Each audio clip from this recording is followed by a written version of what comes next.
Non veg cook ಮಾಡಬೇಕಾದ್ರೆ daily ಏನೇ ಮಾಡಿದ್ರು ಒಂದೊಂದು ಥರ ಸ್ಪೆಷಲಾಗಿ ಕುಕ್ ಮಾಡೋಣ ಅನಿಸುತ್ತೆ. ಸೊ ಹಾಗೆ ಇವಾಗ ಎಲ್ಲ ರೀತಿಲಿ ಈಗ ನಮ್ಮ ಮಂಡ್ಯ ಆಗ್ಬೋದು, ಉತ್ತರ ಕನ್ನಡ, ಹಾಸನ ಈ ಥರ ಸೈಡಲ್ಲೆಲ್ಲ ತುಂಬ ಹೆವಿ ಖಾರ ತಿಂತೀವಿ ನಾವು. ಸೊ ಹಾಗಾಗಿ ಖಾರವಾಗಿ ಒಂದು ಮಸಾಲ ಮಾಡ್ಕೊಳ್ಳೋಣ ಅಂತ ಹೇಳಿ ಸ್ವಲ್ಪ ನಾವು ಉತ್ತರ ಕನ್ನಡ ಸ್ಟೈಲಲ್ಲಿ ಮಾಡ್ಕೊಳ್ಳೋಣ ಅಂತ ಅಂದ್ಕೊಂಡೆ. ಇವತ್ತು ನೀವು ಟ್ರೈ ಮಾಡಬೇಕು, ಮಸ್ಟ್ ಆ್ಯಂಡ್ ಶುಡ್ ಅಂತ ಹೇಳ್ತೀನಿ. ಸಖತ್ತಾಗಿರುತ್ತೆ. ಹಾಯ್ ಎಲ್ರಿಗೂ, welcome back to my channel. ನಾನು ಜ್ಯೋತಿ. ಎಲ್ಲರೂ ಚೆನ್ನಾಗಿದ್ದೀರಾ ಅಂದ್ಕೊಂಡಿದ್ದೀನಿ. ನನ್ನ ಚಾನಲ್ನ ಹೀಗೆ ಸಪೋರ್ಟ್ ಮಾಡ್ತಾಯಿರಿ. ಹೆಚ್ಚು ರೆಸಿಪಿಗಳನ್ನ ಹಾಕ್ತಾ ಇರ್ತೀನಿ, ನೋಡಿ ನನಗೂ ವಿಶ್ ಮಾಡಿ. ಬನ್ನಿ ರೆಸಿಪಿನ ಸ್ಟಾರ್ಟ್ ಮಾಡೋಣ. ನಾನಿಲ್ಲಿ ದಪ್ಪ 2 ಈರುಳ್ಳಿನ ತೊಗೊಂಡು ಸಣ್ಣದಾಗಿ ಕಟ್ ಮಾಡ್ಕೊಂಡು ಮಿಕ್ಸಿ ಜಾರ್ಗೆ ತೊಗೊಂಡು ಸ್ವಲ್ಪ ನೀರು ಹಾಕಿ ಹಾಗೆ ಗ್ರೈಂಡ್ ಮಾಡ್ಕೊತಾ ಇದ್ದೀನಿ. ಬರೀ ಒಂದೇ ಈರುಳ್ಳಿ ಮಾತ್ರ ನಾನು ಗ್ರೈಂಡ್ ಮಾಡ್ಕೊತಾ ಇದ್ದೀನಿ. ಸೊ ಇಷ್ಟು ಥರ ಸಣ್ಣಗೆ ಪೇಸ್ಟ್ ಮಾಡಿಕೊಂಡ್ರೆ ಸಾಕು. ಬನ್ನಿ ಈಗ ಮಸಾಲೆ ಐಟಮ್ ನೋಡ್ಕೊಳ್ಳೋಣ. ನಾನಿಲ್ಲಿ 5-6 ಲವಂಗ ತೊಗೊಂಡಿದ್ದೀನಿ, ಒಂದು ಸ್ಪೂನಷ್ಟು ನಾನು ಮೆಣಸು ತೊಗೊಂಡಿದ್ದೀನಿ, 2 ಸ್ಪೂನಷ್ಟು ಜೀರಿಗೆ, ಹಾಗೆ ಒಂದು 5-6 ಚಕ್ಕೆ ತೊಗೊಂಡಿದ್ದೀನಿ, 1 ಸ್ಪೂನಷ್ಟು ಗಸಗಸೆ, 3 ಏಲಕ್ಕಿ, ಹಾಗೆ ಇಲ್ಲಿ ನಾನು ಮಾಮೂಲಿ ಮೆಣಸಿನ್ಕಾಯಿನ ಖಾರಕ್ಕೋಸ್ಕರ ಒಂದು 5-6 ಇಟ್ಕೊಂಡಿದ್ದೀನಿ. ಹಾಗೆಯೇ ನಾನು 2 ಸ್ಪೂನಷ್ಟು ನಾನು ಇಲ್ಲಿ ಸಾಂಬಾರು ಬೀಜನ ತೊಗೊಂಡಿದ್ದೀನಿ. ಮೆಣಸಿನ್ಕಾಯಿನೂ ಅಷ್ಟೇ, ನೀವು ಇದು ಜಸ್ಟ್ ಫ್ರೈಗೆ ಹಾಕೋತಾ ಇರೋದು ಮೆಣಸಿನ್ಕಾಯಿ. ನೆಕ್ಸ್ಟು ಇನ್ನೊಂದಿದೆ ಫ್ರೈಗೆ, ಆವಾಗ ನಿಮಗೆ ಮೆಣಸಿನ್ಕಾಯಿ ಯಾವುದು ಅಂತ ಹೇಳ್ತೀನಿ. ಇವಾಗ ಬನ್ನಿ ಒಂದೊಂದಾಗಿ ಡ್ರೈ ರೋಸ್ಟ್ ಮಾಡ್ಕೋಬೇಕು. ಎಲ್ಲ ತೊಗೊಂಡಿರೋ ಐಟಮ್ಸ್ಗಳು, ಈಗ ಜೀರಿಗೆ, ಮೆಣಸು, ಲವಂಗ, ಏಲಕ್ಕಿ, ಗಸಗಸೆ ಏನೆಲ್ಲ ಐಟಮ್ಸ್ಗಳನ್ನ ತೋರಿಸಿದ್ದೀನಿ, ಎಲ್ಲ ಐಟಮ್ಸ್ಗಳನ್ನ ನಾವಿಲ್ಲಿ ಹಾಗೆ ಹುರ್ಕೋಬೇಕು. ಆಯಿಲ್ ಏನು ಯೂಸ್ ಮಾಡೋಂಗಿಲ್ಲ. ಸೊ ಹಾಗೆ ನೀಟಾಗಿ ಫ್ರೈ ಮಾಡಿಕೊಂಡ್ರೆ ನಿಮಗೆ ಒಂದು ಮಸಾಲ, ನಿಮಗೆ ಖಾರಕ್ಕೆ ತಕ್ಕಂಥ ಮಸಾಲ ಅಂತೂ ರೆಡಿ ಆಗುತ್ತೆ. ಸೊ ಇಷ್ಟು ಮಾತ್ರ ನಾವಿಲ್ಲಿ ಚಿಕನ್ಗೆ ಮಿಕ್ಸ್ ಮಾಡ್ಕೊಳ್ಳೋದಕ್ಕೆ ಅಂತ ಫ್ರೈ ಮಾಡ್ಕೊತಾ ಇದ್ದೀನಿ. ಸೊ ಇದು ಬಂದು ನಾನು ರೆಸಿಪಿ ತೋರಿಸ್ತಾ ಇರೋದು ಉತ್ತರ ಕನ್ನಡ ಸ್ಟೈಲಿಂದು. ಅದಕ್ಕೆ ಹೇಳ್ತಾರೆ ಖಾರ ಮಸಾಲ ಅಂತ, ಖಾರ ಚಿಕನ್ ಮಸಾಲ ಅಂತ ಹೇಳ್ತಾರೆ. ಹೆಸರಿಗೆ ತಕ್ಕಂಗೆ ತುಂಬ ಖಾರವಾಗಿರುತ್ತೆ, ತುಂಬ ಚೆನ್ನಾಗಿರುತ್ತೆ. ನೀವು ತುಂಬ ಸ್ಪೈಸಿ ಇಷ್ಟಪಡೋರಂತೂ ನೀವು ಒಂದಿನ ಮಾಡಿದ್ರೆ ನೆಕ್ಸ್ಟ್ ಬೇರೆ ಥರ ಯಾವುದೋ ಗ್ರೇವಿ ಮಾಡೋಕ್ಕೆ ಹೋಗಲ್ಲ, ಅಷ್ಟು ಸಖತ್ತಾಗಿರುತ್ತೆ. ಬಟ್ ಖಾರ ತಿನ್ನಲ್ಲ ಅಂದವ್ರಿಗೆ ಈ ರೆಸಿಪಿ ಅಲ್ಲ ಅನ್ಕೋತೀನಿ, ಯಾಕಂದರೆ ತುಂಬ ಹೆವಿ ಖಾರ ಇರುತ್ತೆ. ಸೊ ಹಾಗಾಗಿ ನಿಮಗಿದೇ ರೆಸಿಪಿ ಟೇಸ್ಟ್ ಬೇಕು ಅಂದರೆ ಸ್ವಲ್ಪ ಲೈಟಾಗಿ ಖಾರನ ಕಡಿಮೆ ಮಾಡ್ಕೊಂಡು ಹಾಕೋಬೋದು. ಬಟ್ ಖಾರ ಜಾಸ್ತಿ ಇದ್ದರೆ ತುಂಬಾ ಚೆನ್ನಾಗಿರುತ್ತೆ. ಹೆಸರಿಗೆ ಹೇಳ್ದಂಗೆ ಉತ್ತರ ಕನ್ನಡ ಸ್ಟೈಲಲ್ಲಿ ಖಾರ ಮಸಾಲ ಅಂತಲೇ ಹೇಳ್ತಾರೆ ಇದಕ್ಕೆ. ಸೊ ಹಾಗಾಗಿ ನಾನು ಟ್ರೈ ಮಾಡಿದ್ದೆ, ತುಂಬ ಚೆನ್ನಾಗಿ ಬಂದಿತ್ತು. ನನ್ನ ಮಕ್ಕಳು ಖಾರ ತಿನ್ನಲ್ಲ, ಬಟ್ ಇದು ಟೇಸ್ಟಿಗೆ ಮನ್ಸೋತು ಅಂತ ಹೇಳ್ತೀವಲ್ವ, ಫುಲ್ ಫಿದಾ ಆಗಿಬಿಟ್ಟು ಅವರು ತಿಂದರು. ಪರವಾಗಿಲ್ಲ, ತುಂಬ ಖಾರ ಇದ್ರೂ ನಿಜ ಹೇಳಬೇಕಂದ್ರೆ ತುಪ್ಪ ಹಾಕ್ಸ್ಕೊಂಡು ಅದೇ ಖಾರನ ತಿಂದಿದ್ದಾರೆ. ಅಷ್ಟು ಸಖತ್ತಾಗಿತ್ತು ರೆಸಿಪಿ ಅಂತೂ. ಸೊ ನೀವು ಒಂದ್ಸಲಿ ಟ್ರೈ ಮಾಡಿ. ರೆಸಿಪಿ ಇಷ್ಟ ಆಯಿತು ಅಂದರೆ ನಿಮ್ಮ ಫ್ರೆಂಡ್ಸು ಹಾಗೆ ಫ್ಯಾಮಿಲಿಗೆ ಶೇರ್ ಮಾಡಿ, ಹಾಗೆ ಒಂದು ಲೈಕ್ ಕೊಡಿ. ಇನ್ನು ಯಾರು ನನ್ನ ಚಾನಲ್ ಸಬ್ಸ್ಕ್ರೈಬ್ ಮಾಡ್ದಲೇ ನೋಡ್ತಾ ಇದ್ದೀರಾ, ಪ್ಲೀಸ್ ಸಬ್ಸ್ಕ್ರೈಬ್ ಮಾಡ್ಕೊಂಡು ಇದು ವಿಡಿಯೋನ ನೋಡಿ, ಹಾಗೆ ಫುಲ್ ವಿಡಿಯೋ ನೋಡಿ. ಯಾರು ಮಧ್ಯದಲ್ಲಿ ಸ್ಕಿಪ್ ಮಾಡಿಬಿಡಿ. ನಂತರ ಇದು ನೀಟಾಗಿ ಡ್ರೈ ಫ್ರೈ ಮಾಡ್ಕೊಂಡು ಇದನ್ನು ನೀರು ಹಾಕೊಳ್ದೇನೆ ನಾವು ಮಿಕ್ಸಿ ಮಾಡ್ಕೋಬೇಕು. ಸೊ ಇಷ್ಟು ತರಿ ಪುಡಿ ಬಂದರೆ ಸಾಕು. ನಿಮಗಿನ್ನೂ ತುಂಬ ಸಣ್ಣ ಪೇಸ್ಟ್ ಬೇಕಾದರೂ ಮಾಡ್ಕೋಬೋದು.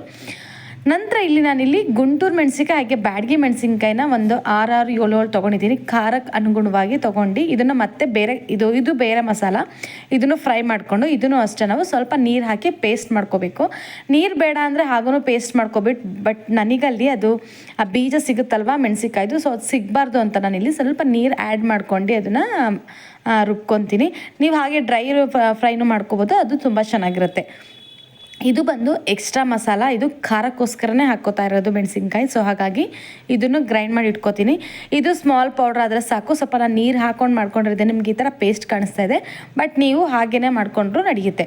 ನಂತರ ಒಂದು ಬೌಲಿಗೆ ಚೆನ್ನಾಗಿ ನೀಟಾಗಿ ತೊಳೆದಿರೋಂತಹ ಚಿಕನ್ ಅಂತೂ 3-4 ಸಲ ವಾಶ್ ಮಾಡ್ಕೊಳ್ಳಿ.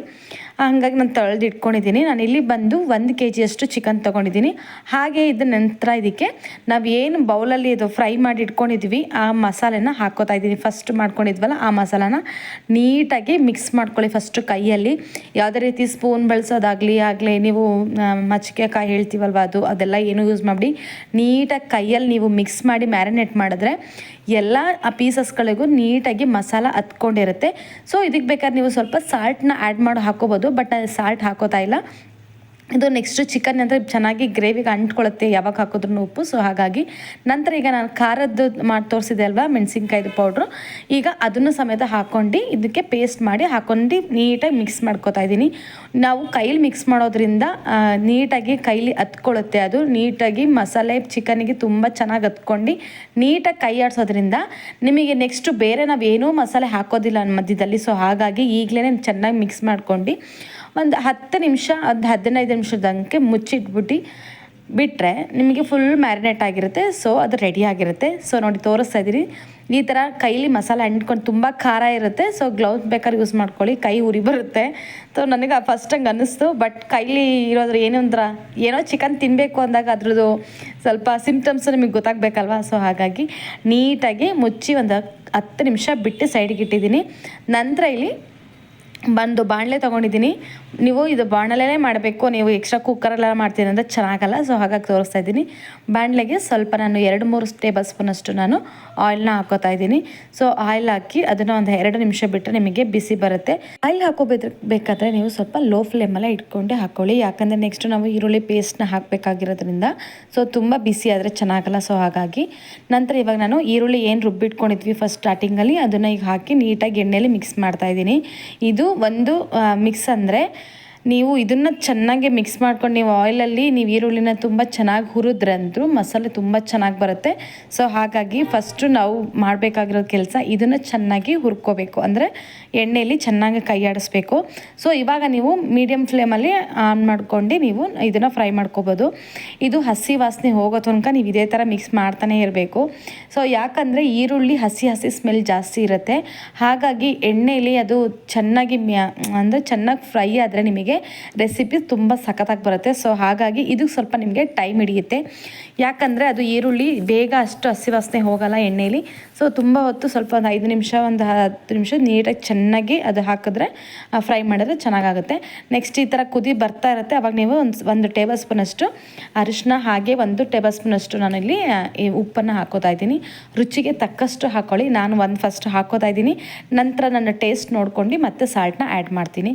ಸೊ ಹಾಗಾಗಿ ಇಷ್ಟು ಹಾಕಿ ಈಗ ಮತ್ತೆ ನೀವು ಅದನ್ನು ಮಿಕ್ಸ್ ಮಾಡ್ಕೋತಾ ಬರಬೇಕು. ಸೈಡಲ್ಲಿ ತಳ ಬಿಡ್ತಾ ಬರುತ್ತೆ. ಸೊ ನೀವು ಅವಾಗಲೂ ಅದು ತಿರ್ಗಿಸ್ಕೊಂಡು ಅದು ಚೆನ್ನಾಗಿ ನಿಮಗೆ ಗೊತ್ತಾಗುತ್ತೆ, ಫ್ರೋಗ್ರೆನ್ಸ್ ಗೊತ್ತಾಗ್ಬಿಡುತ್ತೆ ಚೆನ್ನಾಗಿ ಬೆಂದಿದೆ ಅಂತ. ಅದು ಗ್ರೇವಿಗೆ ಸೈಡೆಲ್ಲ ಬಿಟ್ಕೋತಾ ಬರುತ್ತೆ ಆಯಿಲು. ಆವಾಗ ನೀಟಾಗಿ ಇದೇ ಥರ ಫ್ರೈ ಮಾಡ್ಕೊಂಡು ಹೆಚ್ಚು ಹೊತ್ತು ನಿಮಗೆ ಯಾವುದೂ ಟೈಮ್ ಹಿಡಿಯಲ್ಲ.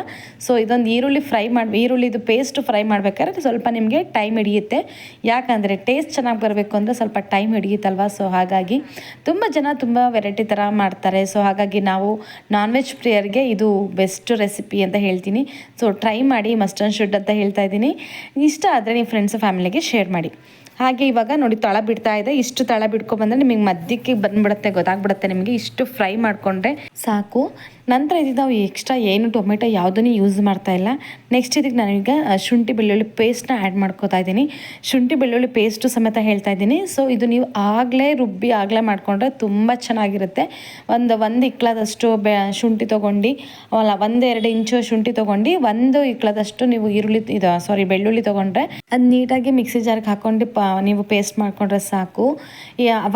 ಅವಾಗಲೇ ತೊಗೊಂಡು ಹಾಕೋದ್ರಿಂದ ತುಂಬ ಚೆನ್ನಾಗಿ ಬರುತ್ತೆ. ಶುಂಠಿ ಬೆಳ್ಳುಳ್ಳಿ ಪೇಸ್ಟು ಅಷ್ಟೇ ಫ್ರೋಗ್ರೆನ್ಸ್ ತುಂಬ ಚೆನ್ನಾಗಿ ಬರುತ್ತೆ. ಸೊ ಹಾಗಾಗಿ ಆಗಲೇ ಹೆಚ್ಕೊಂಡು ಆಗಲೇ ಮಾಡಿಕೊಂಡ್ರೆ ರೆಸಿಪಿಗಳು ಅಷ್ಟೇ ತುಂಬ ಚೆನ್ನಾಗಿ ಬರುತ್ತೆ. ಸ್ಟೋರ್ ಮಾಡಿರೋವಂಥ ಶುಂಠಿ ಬೆಳ್ಳುಳ್ಳಿ ಪೇಸ್ಟ್ ಯೂಸ್ ಮಾಡಬೇಕು, ಬಟ್ ಇಂಥ ರೆಸಿಪಿ ಮಾಡಬೇಕಾದ್ರೆ ಆವಾಗಲೇ ಹಾಕೋದ್ರಿಂದ ರುಚಿ ಇನ್ನೂ ಹೆಚ್ಚಾಗಿ ಸಿಗುತ್ತೆ ಅಂತ ಹೇಳ್ತಾ ಇದ್ದೀನಿ. ಸೊ ಇವಾಗ ನೋಡಿ ಶುಂಠಿ ಬೆಳ್ಳುಳ್ಳಿ ಪೇಸ್ಟು ಹಾಕಿ ಫ್ರೈ ಮಾಡಿದ್ದಾಯಿತು. ಈಗ ಇಷ್ಟು ಕನ್ಸಿಸ್ಟೆನ್ಸಿ ಬಂದಿದೆ ನೀಟಾಗಿ. ಈಗ ನಾವು ಹೇಳ್ತೀವಲ್ವ, ಒಂದೊಂದ್ಸಲಿ ಸ್ಟೋರ್ನು ಸಮೇತ ಮಾಡ್ಕೋಬೋದು. ನೀವು ಈರುಳ್ಳಿನ ಅವಾಗ ಮಾಡ್ಕೊಳ್ಳೋದಕ್ಕಿಂತ ಈ ಥರ ಫ್ರೈ ಮಾಡಿಕೊಂಡು ಸ್ಟೋರ್ ಮಾಡಿಕೊಂಡ್ರು ನಿಮಗೆ ಬೇರೆ ಅಡುಗೆಗಳಿಗೂ ಯೂಸ್ ಆಗುತ್ತೆ. ಸೊ ಹಾಗಾಗಿ ನಂತರ ಇದಕ್ಕೆ ನಾವೀಗ ಮ್ಯಾರಿನೇಟ್ ಏನು ಮಾಡಿದ್ವಿ ಅದನ್ನು ನೀಟಾಗಿ ಹಾಕೋತಾ ಇದ್ದೀನಿ.